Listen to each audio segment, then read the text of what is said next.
बिस्मिल्लाहिर्रहमानिर्रहीम। अज़ीज़ तलबा व तालिबात, अस्सलामुअलैकुम। मैं हूं आपका chemistry teacher Ehsan Afroz, class नहम बाब नंबर 1 केमिस्ट्री।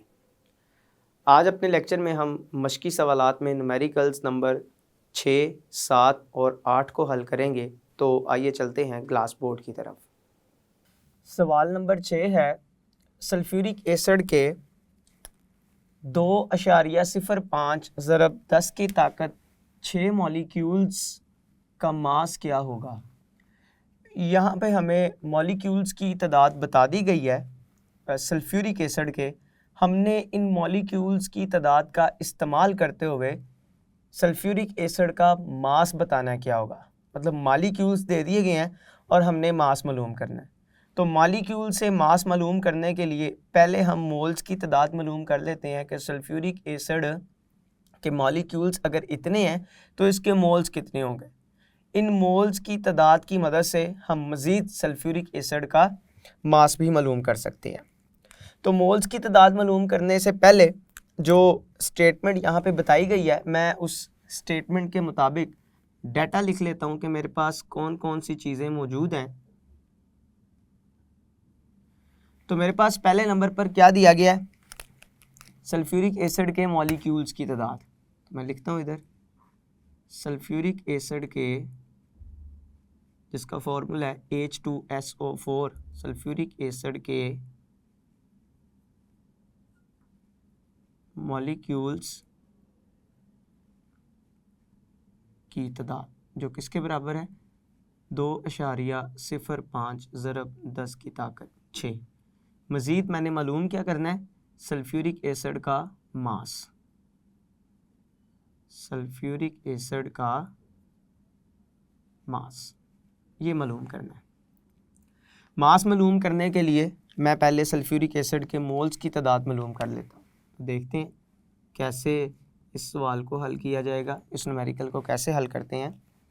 तो मॉलिक्यूल्स की मदद से मोल मालूम करने वाली कैलकुलेशन ये हम 12 पढ़ चुके हैं। ये मोल पार्टिकल कैलकुलेशन कहलाती है।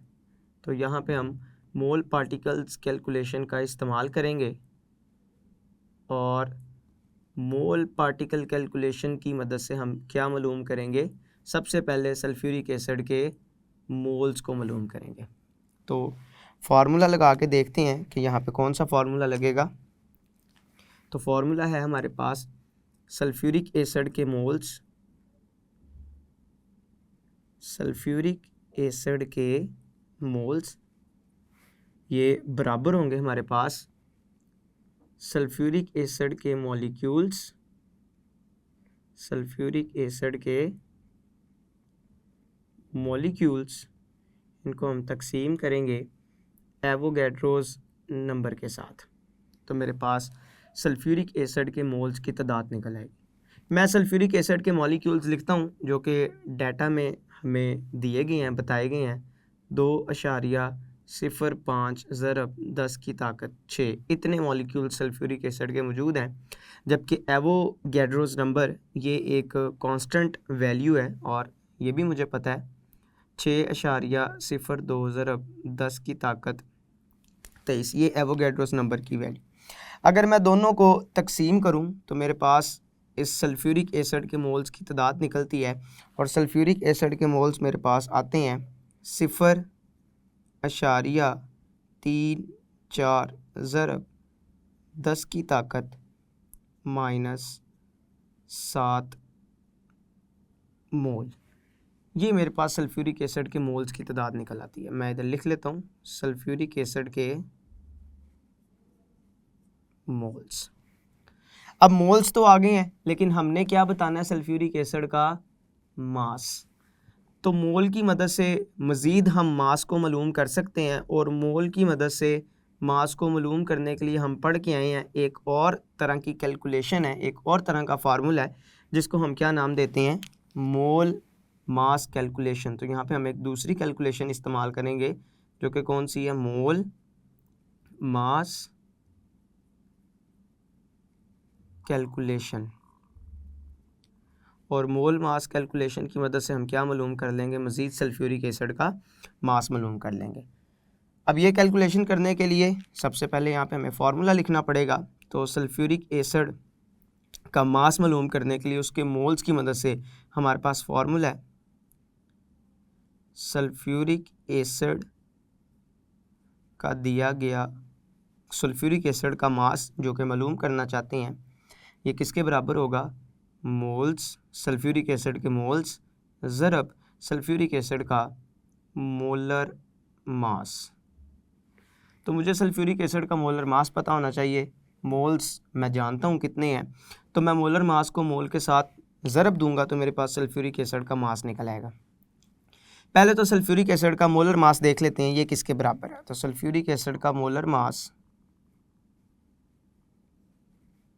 ये किसके बराबर होगा, सल्फ्यूरिक एसिड का फॉर्मूला है H2SO4। मैं इस फार्मूले के मुताबिक इसमें पाए जाने वाले तमाम एलिमेंट्स के एटॉमिक मासेस का आपस में मजमूआ लूँगा तो मेरे पास पूरे सल्फ्यूरिक एसिड का मोलर मास निकल आएगा। मैं इन सबको आपस में जमा करता हूँ। सबसे पहले तो हाइड्रोजन, एक हाइड्रोजन का एटॉमिक मास है 1, 2 हाइड्रोजन का एटॉमिक मास बन जाएगा 2। फिर सल्फ़र, एक ही सल्फ़र है और इसका एटॉमिक मास है 32। एक ऑक्सीजन का एटॉमिक मास है 16, मेरे पास 4 ऑक्सीजन है, इनका एटॉमिक मास बनता है 64। मैं 2, 32, 64 तीनों को जब आपस में जमा करूँगा, इनका मजमुआ लूँगा तो मेरे पास जवाब आ जाएगा 98 ग्राम फ़ी मोल। चूँकि मैंने आपको बताया कि मोलर मास का जो यूनिट है वो ग्राम फ़ी मोल है, तो इस वजह से मैंने इसको ग्राम फ़ी मोल के अंदर ज़ाहिर किया है। अब ये वैल्यू, ये नंबर, इसको मैं मोल्स के साथ जब ज़रब दूंगा इस फार्मूले के मुताबिक जो मोल मास कैलकुलेशन से ताल्लुक़ रखता है, तो फिर मेरे पास सल्फ्यूरिक एसिड का क्या निकल आएगा, मास निकल आएगा। मैं ये फार्मूला दोबारा लिखता हूँ यहाँ पे और इसके अंदर ये मोलर मास की वैल्यू और मोल्स की तादाद इनको आपस में लिखकर ज़रब देता हूँ। तो सल्फ्यूरिक एसिड का मास ये किसके बराबर है, मोल्स ज़रब मोलर मास। यहाँ पे मोल्स हम निकाल के आए हैं, कितने थे, मोल्स की तादाद थी 0.34 ज़रब 10 की ताकत -7, जबकि मोलर मास हमने कितना निकाला है 98 ग्राम फ़ी मोल। जब मैं दोनों को आपस में ज़रब दूंगा तो मेरे पास इसका जवाब आएगा 33.3 ज़रब 10 की ताकत -7 ग्राम। तो ये मेरे पास सल्फ्यूरिक एसिड का क्या निकल आया, मास निकल आया। इधर लिखेंगे सल्फ्यूरिक एसिड का मास, और यही हमारा मुतलका जवाब है। इसी को हम मालूम करना चाह रहे थे, सल्फ्यूरिक एसिड के मास को। आगे चलते हैं, सवाल नंबर 7 है हमारे पास। 60 ग्राम नाइट्रिक एसिड तैयार करने के लिए कितने एटम्स दरकार होंगे। हमें नाइट्रिक एसिड का मास बता दिया गया है, हमने नाइट्रिक एसिड के अंदर पाए जाने वाले एटम्स की तादाद मालूम करनी है। नाइट्रिक एसिड एक मॉलिक्यूलर कंपाउंड है, तो मॉलिक्यूलर कंपाउंड में एटम्स को मालूम करने से पहले मुझे मॉलिक्यूल्स की तादाद को मालूम करना पड़ता है, फिर मैं मज़ीद उसके मॉलिक्यूल में पाए जाने वाले एटम्स को मालूम कर सकता हूँ। तो पहले मैं नाइट्रिक एसिड का ये जो दिया गया मास है इसको इस्तेमाल करते हुए मॉलिक्यूल मालूम करूँगा, फिर उन मॉलिक्यूल्स के अंदर एटम्स की तादाद को मालूम करूँगा। लेकिन जो पहला हमारा काम होगा मास से मॉलिक्यूल निकालना, ये हम पढ़ के आए हैं। पहले मास से मॉलिक्यूल निकालने के लिए हम मास की मदद से मोल्स निकालेंगे, फिर उन मोल्स का इस्तेमाल करते हुए मज़ीद हम मॉलिक्यूल्स निकालेंगे, और फिर उन मॉलिक्यूल्स के अंदर हम नाइट्रिक एसिड के एटम्स की तादाद बताएंगे। तो 3 हिस्सों में हम अपने इस सवाल की तकसीम करेंगे और फिर इसको हल करेंगे। सबसे पहले तो मैं दी गई स्टेटमेंट के मुताबिक डाटा लिख लेता हूँ कि क्या कुछ मेरे पास मौजूद है इस सवाल के अंदर। तो नाइट्रिक एसिड का मास दिया गया है, मैं इसको लिख लेता हूँ फार्मूले की शक्ल में, नाइट्रिक एसिड का मास जो कि कितना दिया गया है 60 ग्राम। दूसरे नंबर पर मैं नाइट्रिक एसिड का मोलर मास भी इधर ही लिख लेता हूँ, क्योंकि आगे चल के सवाल में आपने पढ़ा कि मोल्स की तादाद मालूम करने के लिए हमें मास की मदद से मोल की तादाद मालूम करने के लिए मोलर मास भी दरकार होता है। तो मैं इधर इसका मोलर मास भी लिख लेता हूँ कि नाइट्रिक एसिड का मोलर मास ये किसके बराबर होगा। तो नाइट्रिक एसिड का मोलर मास निकालने का क्या तरीका है, आप हाइड्रोजन का एटॉमिक मास, नाइट्रोजन का एटॉमिक मास और ऑक्सीजन का एटॉमिक मास तीनों को आपस में क्या करें, जमा कर दें, तो आपके पास पूरे नाइट्रिक एसिड का मोलर मास निकल आएगा।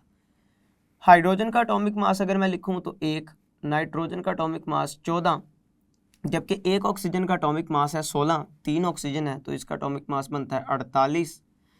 अगर मैं 48, 14 और 1 इन तीनों को आपस में जमा करता हूं तो मेरे पास इसका जवाब आएगा 63 ग्राम फी मोल। ये मैंने नाइट्रिक एसिड का मोलर मास इधर ही मालूम कर लिया ताकि आगे मुझे इसको अलहदा से मालूम करने की ज़रूरत ना पड़े। अब तीसरे नंबर पर अगर मैं यहाँ पे लिखूँ, दो चीज़ें मैंने लिख ली हैं, तीसरे नंबर पर मैंने मालूम क्या करना है वो भी मैं डाटा के अंदर ही लिख लेता हूँ कि हमने बताने हैं नाइट्रिक एसिड के एटम्स की तादाद हमने मालूम करनी है। तो इसको मालूम करने के लिए मैंने आपको बताया कि हम अपने सवाल को 3 हिस्सों के अंदर हल करेंगे। पहले हिस्से के अंदर मास का इस्तेमाल करते हुए मोल्स की तादाद मालूम करेंगे और मास की मदद से मोल्स की तादाद मालूम करना, हम इस कुलिये को या इस फार्मूले को जिसकी मदद से ये काम किया जाता है, ये इस कैलकुलेशन को क्या बोला जाता है, मोल मास कैलकुलेशन। तो पहले नंबर पर हम किसका इस्तेमाल करने जा रहे हैं, यहाँ पे पहले नंबर पर हम इस्तेमाल करेंगे मोल मास कैलकुलेशंस। मोल मास कैलकुलेशन का इस्तेमाल करते हुए पहले नंबर पर हमने क्या मालूम करने हैं, मोल्स किसके, नाइट्रिक एसिड के मोल्स मालूम करने हैं। तो नाइट्रिक एसिड के मोल्स मालूम करने के लिए मैं यहाँ पे फार्मूला लिखता हूँ। मेरे पास फार्मूला आएगा नाइट्रिक एसिड के मोल्स ये किसके बराबर होंगे, नाइट्रिक एसिड का दिया गया मास तकसीम नाइट्रिक एसिड का मोलर मास।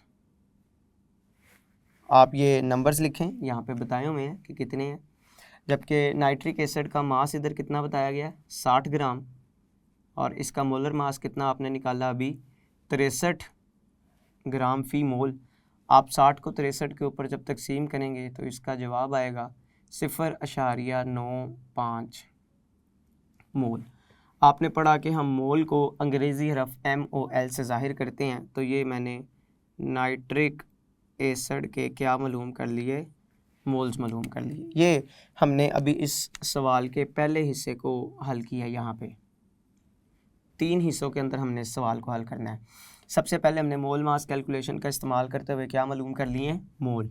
अब दूसरे नंबर पर हम क्या करेंगे, इन मोल्स की मदद से नाइट्रिक एसिड के अंदर पाए जाने वाले मॉलिक्यूल्स की तादाद को मालूम किया जाएगा और मोल्स की मदद से मॉलिक्यूल की तादाद को मालूम करना ये मोल पार्टिकल कैलकुलेशन का हिस्सा है। तो हम यहाँ पे दूसरा फार्मूला इस्तेमाल करेंगे जो कि कौन सा है, मोल पार्टिकल्स कैलकुलेशंस। और मोल पार्टिकल कैलकुलेशन की मदद से क्या मालूम करने हैं हमने, मॉलिक्यूल्स की तादाद को मालूम करना है। अब हम क्या करते हैं, इसका फार्मूला लिखते हैं और मोल पार्टिकल कैलकुलेशन में मॉलिक्यूल्स की तादाद मालूम करने का फार्मूला है नाइट्रिक एसिड के मॉलिक्यूल्स, नाइट्रिक एसिड के मॉलिक्यूल्स ये किसके बराबर होंगे, नाइट्रिक एसिड के मोल्स, नाइट्रिक एसिड के मोल्स ज़रब एवोगैड्रो नंबर। तो नाइट्रिक एसिड के मोल हम निकाल चुके हैं। एवोगैड्रो एक कांस्टेंट नंबर है, इसकी वैल्यू हम जानते हैं कि कितनी है। हम क्या करेंगे, दोनों को आपस में ज़रब देंगे। मैं पहले ये वैल्यूज़ लिख लूँ, नाइट्रिक एसिड के मोल हैं हमारे पास 0.95, जबकि एवोगैड्रो नंबर है हमारे पास 6.02 ज़रब 10 की ताकत 23। मैं दोनों को आपस में ज़रब दूंगा तो मेरे पास इसका जवाब आ जाएगा 5.7 ज़रब 10 की ताकत 23। ये मेरे पास क्या निकला है, इतने मॉलिक्यूल्स निकल आए। किसके? नाइट्रिक एसिड के। नाइट्रिक एसिड के मॉलिक्यूल्स। ये मैंने इस सवाल के दूसरे हिस्से को भी हल कर लिया, नाइट्रिक एसिड के मॉलिक्यूल्स भी बता दिए। मेरा मकसद था कि 60 ग्राम नाइट्रिक एसिड में मैंने बताने हैं नाइट्रिक एसिड के एटम्स कितने चाहिए होंगे। अब मैंने मॉलिक्यूल बता दिए हैं, अब मैंने तीसरे हिस्से की तरफ जाना है और अब तीसरे हिस्से में मैंने क्या मालूम करने हैं, इतने मॉलिक्यूल्स के अंदर पाए जाने वाले एटम्स की तादाद को मालूम करना है। तो मतलब इस सवाल के तीसरे हिस्से में हम क्या मालूम करेंगे, एटम्स की तादाद। तो एटम की तादाद को मालूम करने के लिए हम किस तरह से इसको हल करेंगे, हम लिखेंगे यहाँ पे कि नाइट्रिक एसिड के एक मॉलिक्यूल में एटम्स की तादाद, नाइट्रिक एसिड के एक मॉलिक्यूल में एटम्स की तादाद। अगर आप नाइट्रिक एसिड का फॉर्मूला देखें, यहाँ पे भी लिखा हुआ है 1 हाइड्रोजन 1 नाइट्रोजन और 3 ऑक्सीजन। तो ये कुल मिलाकर कितने एटम्स बनते हैं, 5 एटम्स। एक मॉलिक्यूल के अंदर नाइट्रिक एसिड के एक मॉलिक्यूल में एटम्स की तादाद कितनी बन रही है, 5। लेकिन मेरे पास नाइट्रिक एसिड के कितने मॉलिक्यूल हैं, 5.7 ज़रब 10 की ताकत 23। क्यों? क्योंकि मेरे पास नाइट्रिक एसिड के 60 ग्राम थे और हमने ये मालूम किया कि 60 ग्राम नाइट्रिक एसिड इतने मॉलिक्यूल्स रखता है। अगर एक मॉलिक्यूल के अंदर 5 एटम्स हैं, लेकिन हमने नाइट्रिक एसिड के 5.7 ज़रब 10 की ताकत 23 मॉलिक्यूल्स के अंदर एटम्स की तादाद को मालूम करना है, चूँकि इतने मॉलिक्यूल्स 60 ग्राम नाइट्रिक एसिड के अंदर पाए जाते हैं। तो अगर एक मॉलिक्यूल में एटम्स की तादाद 5 है तो फिर 5.7 ज़रब 10 की ताकत 23 नाइट्रिक एसिड के मॉलिक्यूल्स में एटम्स की तादाद किसके बराबर होगी, हम 5 को ज़रब दे देंगे इस नंबर के साथ, जो कि कितने, 5.7 ज़रब 10 की ताकत 23। जब मैं इन दोनों को आपस में ज़रब दूंगा तो मेरे पास जवाब आएगा 28.5 ज़रब 10 की ताकत 23 एटम्स। ये मेरे पास मुतलका जवाब है जो 5.7 ज़रब 10 की ताकत 23 मॉलिक्यूल के अंदर एटम्स की तादाद को ज़ाहिर कर रहा है। और हमने यही बताना था कि 60 ग्राम नाइट्रिक एसिड के अंदर एटम्स की तादाद कितनी होगी, जो कि हम मालूम कर चुके हैं। आगे चलते हैं सवाल नंबर 8 की तरफ। सवाल नंबर 8 है कि 30 ग्राम सोडियम क्लोराइड में सोडियम और क्लोराइड के कितने आयंस मौजूद होंगे। हमें सोडियम क्लोराइड का मास बता दिया गया है, हमने इस मास की मदद से सोडियम क्लोराइड में पाए जाने वाले सोडियम और आयंस की तादाद को मालूम करना है। तो पहले मैं दी गई स्टेटमेंट के मुताबिक डाटा लिख लेता हूँ। डाटा के अंदर हम वो चीज़ें लिखते हैं जो हमने मालूम करनी है या जो चीज़ें सवाल के अंदर हमें बताई गई हैं। तो पहले नंबर पर लिखता हूँ, मुझे सोडियम क्लोराइड का मास बताया गया है। तो सोडियम क्लोराइड का मास कितना बताया गया है, 30 ग्राम। दूसरे नंबर पर मैं सोडियम क्लोराइड का यहाँ पे मोलर मास भी लिख लेता हूँ, क्योंकि आयंस की तादाद को मालूम करने के लिए मुझे मोल्स की तादाद चाहिए और मोल्स निकालने के लिए मुझे मोलर मास भी चाहिए, तो मैं यहीं पर डाटा के अंदर ही सोडियम क्लोराइड का मोलर मास भी मालूम कर लेता हूँ। सोडियम क्लोराइड का मोलर मास ये किसके बराबर होगा? ये सोडियम के एटॉमिक मास और क्लोराइड के एटॉमिक मास के मजमूए को सोडियम क्लोराइड का मोलर मास बोला जाएगा। सोडियम का एटॉमिक मास है 23, जबकि क्लोरीन का एटॉमिक मास है 35.5। जब मैं दोनों को जमा करूंगा तो मेरे पास जवाब आएगा 58.5 ग्राम फी मोल। चूँकि मोलर मास का यूनिट ग्राम फी मोल है, तो सोडियम क्लोराइड का मोलर मास 58.5 ग्राम फी मोल निकल आएगा। मालूम मैंने क्या करना है, मैंने बताने हैं सोडियम आयंस की तादाद और दूसरे नंबर पर क्लोराइड आयंस की तादाद। ये दो चीज़ें मालूम करनी है, तो हम इसको हल करते हैं। हल करने के लिए अगर आपने दी गई शय के आयंस की तादाद मालूम करनी है, तो आयंस की तादाद को मालूम करने से पहले आपको उसके मोल्स की तादाद पता होनी चाहिए। मोल्स की तादाद मालूम करने के लिए हम ये फार्मूला इस्तेमाल करते हैं, जो कि मोल मास कैलकुलेशन कहलाता है। मोल मास कैलकुलेशन। और इस मोल मास कैलकुलेशन को इस्तेमाल करके हम क्या मालूम कर लेंगे? सोडियम क्लोराइड के मोल्स की तादाद मालूम कर लेंगे। तो फार्मूला क्या है इस कैलकुलेशन के मुताबिक? फार्मूला है हमारे पास सोडियम क्लोराइड के मोल्स, सोडियम क्लोराइड के मोल्स ये बराबर होती हैं सोडियम क्लोराइड का मास,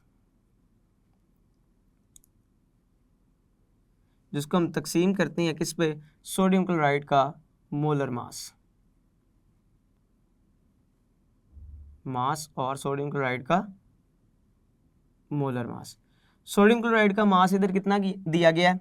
30 ग्राम, जबकि सोडियम क्लोराइड का जो मोलर मास है वो कितना निकलता है? 58.5 ग्राम फी मोल। जब मैं इन दोनों को आपस में तकसीम करूंगा तो मेरे पास इसका जवाब आएगा 0.49 मोल। मोल हम जाहिर करते हैं अंग्रेज़ी हरफ MOL की मदद से। तो ये मेरे पास सोडियम क्लोराइड के क्या निकल आए हैं? सोडियम क्लोराइड के मोल्स की तादाद निकल आई है। हमने मोल्स की मदद से आयंस बताने हैं। हमारे पास मोल्स आ चुके हैं, इसकी मदद से हमने सोडियम क्लोराइड में पाए जाने वाले सोडियम आयंस और क्लोराइड आयंस की तादाद को मालूम करना है।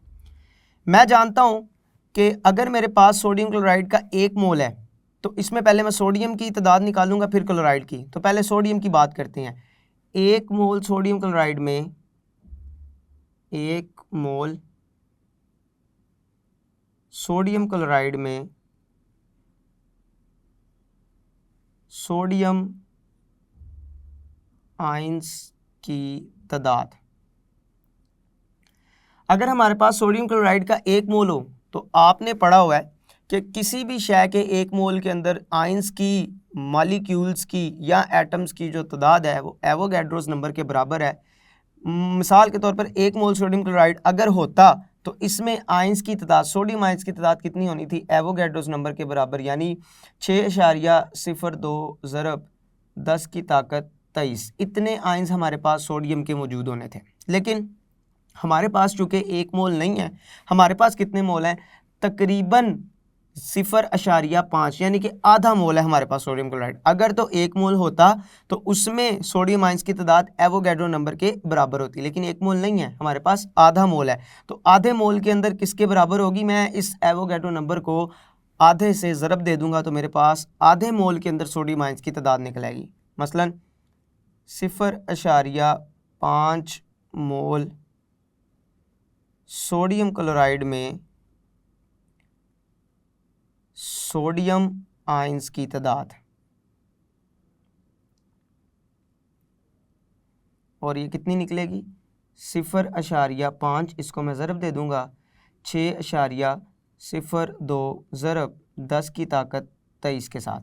जब मैं इन दोनों को ज़रब दूंगा, इनको हल करूंगा, मज़ीद, तो मेरे पास इसका जवाब आएगा 3.01 ज़रब 10 की ताकत 23।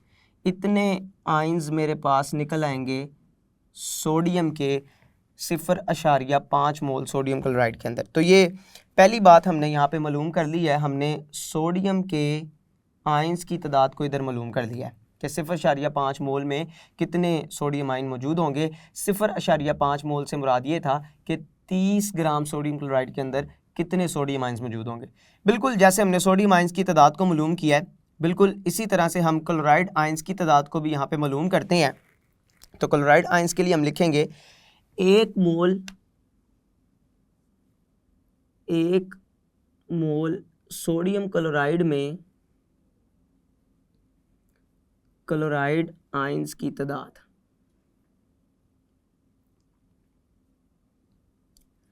अगर हमारे पास सोडियम क्लोराइड का 1 मोल होता तो हम जानते हैं किसी भी शय का अगर 1 मोल होगा तो उसमें पाए जाने वाले पार्टिकल्स की तादाद एवोगैड्रोस नंबर के बराबर होगी, और वो यहाँ पे लिखी जाएगी 6.02 ज़रब 10 की ताकत 23। इतने क्लोराइड आइंस मौजूद होंगे अगर मेरे पास 1 मोल सोडियम क्लोराइड हो, लेकिन 1 मोल नहीं है, हमारे पास 30 ग्राम है और 30 ग्राम से मुराद था तकरीबन 0.5 मोल यानी कि आधा मोल। तो आधे मोल के अंदर कितनी तादाद आएगी? तो 0.5 मोल सोडियम क्लोराइड में क्लोराइड आइंस की तादाद ये बराबर होगी आधा ज़रब, मतलब 0.5 ज़रब 6.02 ज़रब 10 की ताकत 23। तो जब मैं इन दोनों को आपस में ज़रब दूंगा तो मेरे पास जवाब आएगा 3.01 ज़रब 10 की ताकत 23। मतलब कि अगर एक सोडियम क्लोराइड हो तो उसमें एक ही सोडियम आइन और एक ही क्लोराइड आइन होता है, तो लिहाजा अगर आधा मोल सोडियम क्लोराइड का होगा तो आधे मोल सोडियम क्लोराइड के अंदर इतने ही आइंस सोडियम के होंगे और उतने ही आइंस क्लोराइड के होंगे। अज़ीज़ तलबा व तालिबात, आज के लेक्चर में आपने न्यूमेरिकल नंबर 6, 7 और 8 को हल करना सीखा है। मैं उम्मीद करता हूँ आज के लेक्चर की आपको अच्छी समझ आई होगी। आप अगर चाहते हैं कि ये न्यूमेरिकल आपको अच्छी तरह से तैयार हो जाएं तो आप घर में इनकी खूब प्रैक्टिस करें, क्योंकि न्यूमेरिकल सवाल सिर्फ प्रैक्टिस करने से ही आ सकते हैं, इनका मज़ीद कोई दूसरा हल मौजूद नहीं है। तो जितनी अच्छी प्रैक्टिस करेंगे उतनी बेहतर तरीके से आपको इनके ऊपर जो है वो फ़ौक़ियत हासिल हो जाएगी। तो अल्लाह आपका हामी व नासिर है। अस्सलामु अलैकुम।